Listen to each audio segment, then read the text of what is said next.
Les jours de Tasrik. Au nom d'Allah, le tout miséricordieux, le très miséricordieux. Louange à Allah dans toutes les circonstances et que ses paix et bénédictions soient sur son messager, sa famille, ses compagnons et tous ceux qui suivent leur voie jusqu'au jour de la résurrection. Allah, exalté soit-il, dit, disant, et invoquez Allah pendant des jours comptés, Surat al-Baqarah, volume 203. D'après Nafi, Abdallah ibn Omar, qu'Allah les agrée lui et son père, faisait le tekbir à Mina durant ses jours, après les prières, sur son lit, dans sa tente, lorsqu'il marchait, durant toutes ses journées. Rapporté par Ibn al-Mundir dans Al-Awsat numéro 2199 et authentifié par Albani, les jours de Tashrik, Ayam at-Tashrik, sont les 3 jours qui suivent l'Aïd al-Adha. Ce sont les 11e, 12e et 13e du mois de Dhul-Hijjah, 28, 29 et 30 mai 2026. Ces journées sacrées sont consacrées à la célébration, au souvenir d'Allah, d'Ikr, et, pour les pèlerins, à la lapidation des stèles à Mina.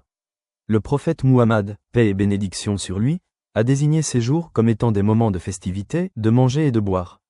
Il est donc strictement interdit de jeûner durant ces 3 jours. Voici quelques rappels d'Allah, d'Ikr, à dire, notamment après chaque prière obligatoire en commun jusqu'après la prière de l'Asr du 13e jour de ce mois lunaire.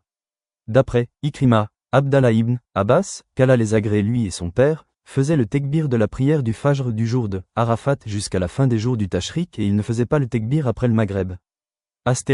Rapporté par Ibn Abi Shayba dans son Musannaf numéro 5764 et authentifié par Sheikh Albani, formule courante, Allahu Akbar, la ilaha illallah, wa Allahu Akbar, wa lillahi l'hamd.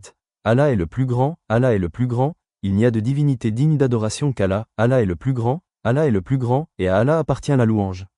Les savants des 4 écoles juridiques ont mentionné le consensus sur le caractère légiféré du tekbir précis, muqayyad. De demander à Allah le bien d'ici-bas et dans l'au-delà. Formule, Rabbana atina fid dunya hasanatan wa fil akhirati hasanatan wa qina adaban nar.